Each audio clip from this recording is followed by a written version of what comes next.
Today we are talking about the dried fruits for people with diabetes. Are dried fruits good, bad, or ugly for diabetics? We'll talk about that. We'll talk about what dried fruits are, the health benefits, the carbs in them, and their glycemic index. Well, the best part is the last part, so stay tuned and keep watching until the end of this video. Hi, I am Dr. Ahmet Ergin. I'm an endocrinologist and a certified diabetes educator who specializes in hormones, weight loss, and diabetes management. I practice in Florida, but help people with diabetes all over the world via this YouTube channel. Dry fruits contain some of the best essential foods the human body needs to stay healthy. They are made after extracting the water from them. That's why we call them dry.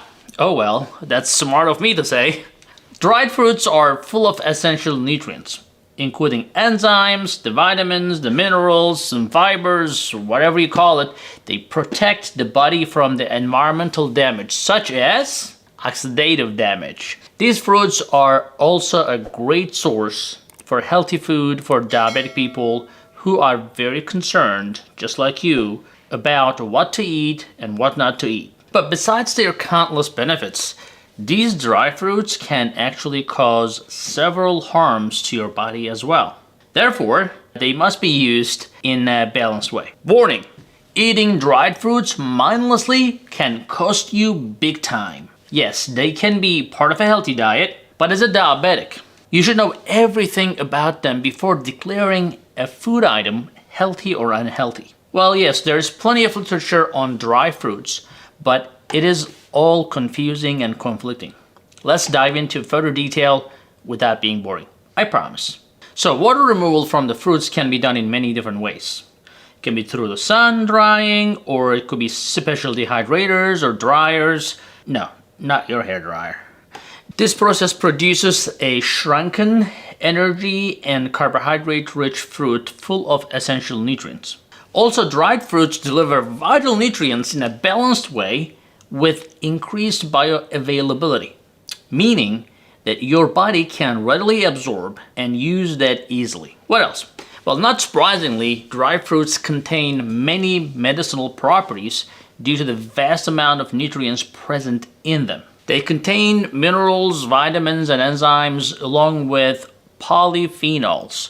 Remember, polyphenols are substances high in antioxidant activity. These polyphenol antioxidants reduce the oxidative stress, they improve the blood flow, they help the digestive system, and they can decrease the risk of many inflammatory disorders. In addition to that, dried fruits are poor in fat, sodium, and cholesterol, which is great.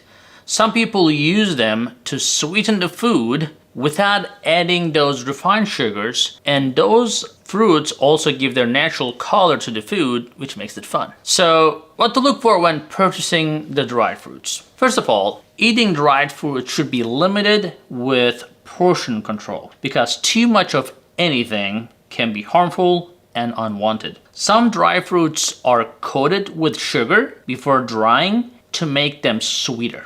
These are referred to as candy fruits. So avoid these processed fruits because you can get, or they can give it to you, the exact opposite of what you're looking to get, which is heart disease, obesity, and even cancer that you're trying to avoid. But if you are not avoiding those fruits covered with sugar, you may get the exact opposite. Also, since dry fruits contain fiber, too many dry fruits can cause problems in your GI tract, especially in those with gastroparesis. So the symptoms can be abdominal cramps, the gas, the bloating, and even diarrhea. So excessive dry fruit consumption will also possibly cause weight gain because most dry fruits contain natural fruit sugar in the form of fructose. And some others even have like artificial sugars like we discussed before for the drying purposes. Also, if taken in excess, the tooth decays may happen due to too much sugar in your teeth, especially if you're snacking on them frequently.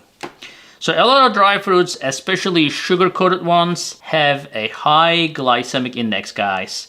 You will remember that from our previous videos as well. When you have high glycemic index food, it spikes your blood sugar immediately. It may give you a sudden energy spike and followed by a sudden crash once the glucose is out of your system. This is seen a lot with insulin-resistant patients, and occasionally blood sugar can actually drop below the normal levels after ingestion of this high amount of carbs. We call that actually reactive hypoglycemia, which is not uncommon. Also, I pay attention to the preservatives such as sulfatides that are added to dry fruits to prevent the discoloration during the drying process.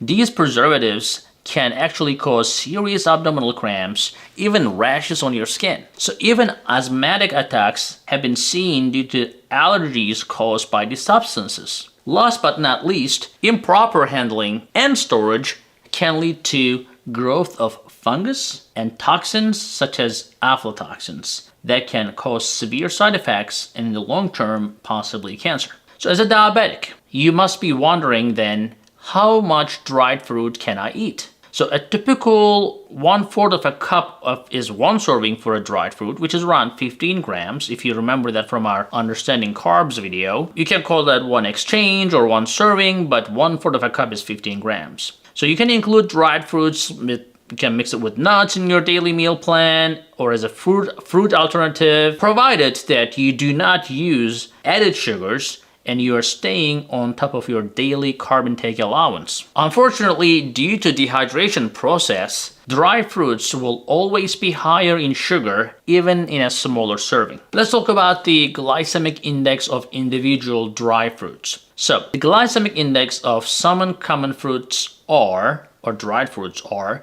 the dates would be 62, the dried apples are 29, dried apricots are 30, dried peaches are 35, and remember, anything less than 50 is actually not bad. The plums are 21, the figs are 61, raisins are 59, prunes are 38, and about 25 to 50% of this sugar comes from fructose, which can actually cause problems such as weight gain, fatty liver disease, and heart disease.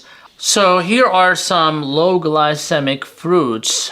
The dry fruits are prunes, the dried apples, the dried apricots, the dried peaches, and dried plums. So the figs are considered a medium glycemic index, but again, it can put you at risk for serious spikes. Dates and raisins should definitely be limited quite a bit in a diabetic diet due to their high glycemic load that comes with them, guys. So I hope this video was helpful. If so, please subscribe, like, and share, and I will see you in the next video. Hey guys, I hope you're enjoying this channel so far, and I hope you subscribed already. If you didn't, do it. And if you did, watch this video right there. I think that will help you too.